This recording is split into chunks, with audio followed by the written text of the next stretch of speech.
জামাত শিবির কিন্তু তাদের নাম দিয়ে ইলেকশন করে নাই, তারা কিন্তু আগে থেকে আংশিক আওয়ামী লীগ ছিল, ছাত্রলীগ ছিল। এই ছেলে মেয়েগুলো আংশিক ছাত্রলীগ ছিল, তারপরে আসলো, এসে ইলেকশন করলো কি নিয়ে? ইলেকশন করলো ঐক্যবদ্ধ শিক্ষার্থী জোট এই নামে। তো যখন নামটা, তারা এর আগে ছাত্রলীগ ছিল, তো এই নামে ইলেকশন করলো, তা তাদের পরিচয় নিয়ে একটা বিশেষ সমস্যা আছে। তো আমি ওই পরিচয়, যে পরিচয়টা তারা অকেশনালি দিল সবার জানার উদ্দেশ্যে, আমি সেটাকেই সম্মান জানাচ্ছি। তারা ওই ঐক্যবদ্ধ জোট হিসেবেই পাশ করেছে, আমি ওইটাই ধরছি। আমি এখানে জামাত শিবিরের কথা বলছি না।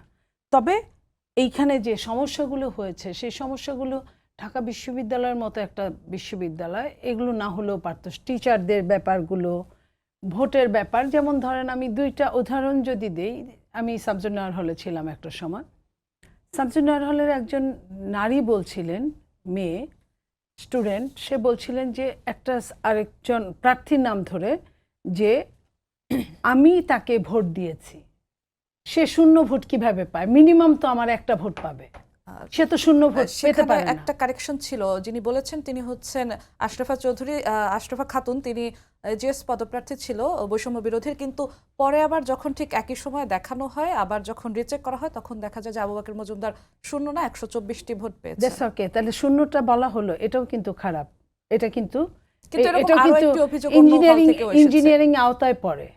রোকেয়া হলের একজন বলল যে সে তার ভোটটা দিতে যাওয়ার পরে বলা হলো যে ভোট দেওয়া হয়ে গেছে। যখন সে বলল যে আমি তো ভোটই দিতে আসি নাই, তখন তাকে একটা ব্যালট ধরিয়ে দেওয়া হলো। আমার কথা হচ্ছে যে ভোট যদি দেওয়া হয়ে যায়, এটা জাতীয় নির্বাচনের মতো অনেকটা হয়ে গেল না? একটা বিশ্ববিদ্যালয়ের ছাত্রীর ভোট কিভাবে দেওয়া হয়ে যায়, তার সে নিজে ভোট না দিলে?